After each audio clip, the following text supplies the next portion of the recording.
17वां अंक कहानी Ratlam medical college की गतांक से आगे। गत अंक में हमने बताया था कि उस समय जब मेडिकल कॉलेज के स्वप्न को आकार देने की घड़ी आएगी तब उसको किस संस्था के अंतर्गत संचालित किया जाएगा।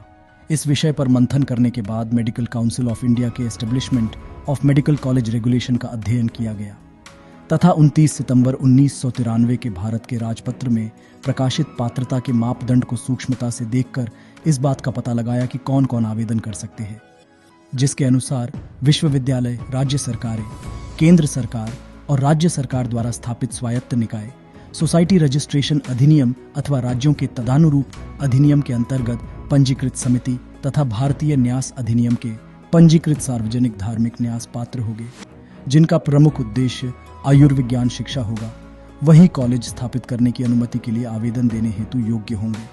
इसमें यह भी वर्णित था कि प्रस्तावित आयुर्विज्ञान कॉलेज के लिए किसी भी मान्यता प्राप्त विद्यालय से संबद्धता की सहमति प्राप्त कर ली गई हो, किंतु यह संशय अभी भी बना हुआ था कि अंततः योजना का क्रियान्वयन किस प्रकार संभव हो सकेगा, क्योंकि प्राथमिक रूप से सर्वप्रथम राज्य शासन रोगी कल्याण समिति की नियमावली में आवश्यकतानुसार संशोधन करें, तत्पश्चात रतलाम में धन संग्रह हो, वो उसके पश्चात मेडिकल कॉलेज का योजनानुसार निर्माण प्रारंभ हो। यह सब कार्रवाई अंततः करेगा कौन, इस पर प्रश्न चिन्ह बना हुआ था। इसी प्रक्रिया के चलते रहने के दौरान बीच बीच में एक स्वायत्त शासी निकाय गठित कर उसके अधीन कॉलेज संचालित करने का भी विचार आया।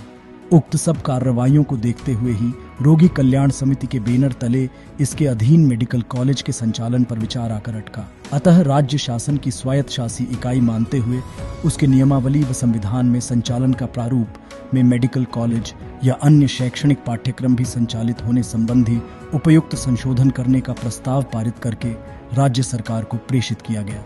इसी बीच एक दिन समाचार पत्रों में यह समाचार प्रकाशित हुआ कि पंजीकृत समितियां चिकित्सा महाविद्यालय, paramedical nursing college, homeopathy college चला सकेंगे। उन्हें स्वायत्त शासी बनाने हेतु मंत्री परिषद द्वारा निर्णय लिया गया है। उक्त स्थिति में जब यह समाचार देखने में आया तब रतलाम एजुकेशनल सोसाइटी के बने बनाए एवं पंजीकृत सोसाइटी ढांचे की याद आई और श्री शिव कुमार जी झालानी के माध्यम से लॉ कॉलेज का, जिसके कि वे अध्यक्ष रहे, रतलाम एजुकेशनल सोसाइटी का बायलॉज मंगाया गया। उसका भी अध्ययन किया गया, किंतु लॉ कॉलेज के बायलॉज में सिर्फ लॉ कॉलेज संचालित करने का ही प्रावधान पाया गया। मेडिकल कॉलेज का मुख्य उद्देश्य नहीं हो सकता था। किसी भी प्रकार के बुनियादी परिवर्तन हेतु समस्त ट्रस्ट बोर्ड के सदस्यों को सर्वानुमति से उसके मुख्य उद्देश्यों में परिवर्तन हेतु संकल्प पारित करना आवश्यक था। अतः एक प्रकार से यह विकल्प यही समाप्त हो गया।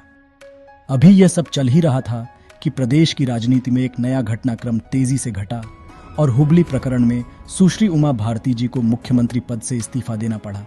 श्री बाबूलाल जी गौड़ प्रदेश के नए मुख्यमंत्री बने। इसका प्रभाव रतलाम में भी हुआ। श्री हिम्मत जी कोठारी, जो कि 1993 में कैबिनेट मंत्री रहे, अब इस बार उमा जी ने उन्हें मंत्रिमंडल में स्थान नहीं दिया था, जिससे अब तक जो वे सहज व संतुलित भाव से अपना विधायकी का राजनैतिक समय गुजार रहे थे, अचानक स्फूर्त हुए। वहीं दूसरा प्रभाव यह हुआ कि अब तक श्री जे के श्रीवास्तव जो भी करते आ रहे थे, अब आगे राज्य सरकार से उनके प्रयासों पर कोई सहयोग नहीं मिल पाने के कारण कोई रास्ता दिखाई न देता देख उनके कदम थोड़े थोड़े रुकने लगे। अभी तक किए जा रहे प्रयासों में मेडिकल कॉलेज खोले जाने के लिए रोगी कल्याण समिति को आगे रखा गया था, पर अब गाड़ी दूसरी तरफ घूमी और इसी दरमियान जब मेडिकल काउंसिल से मान्यता की बात उठी कि मेडिकल कॉलेज की डिग्री कौन देगा, तब जिलाधीश महोदय ने एक नया मार्ग खोजा। उन्होंने विक्रम यूनिवर्सिटी के vice chancellor doctor Ram Rajesh Mishra से संपर्क स्थापित करना प्रारंभ किया और उनसे निरंतर चर्चा होते होते श्री मिश्रा को लगने लगा कि उन्हें कोई खजाना हाथ लग रहा है। विश्वविद्यालय को मिलने वाली इस नवीन भूमिका सौगात से वे इतने उत्साहित हुए कि रतलाम आने में उन्होंने कोई विलंब नहीं किया। कलेक्टर से फोन पर लंबी लंबी चर्चाओं के पश्चात उन्होंने शीघ्र रतलाम पहुंचने का कार्यक्रम बनाया।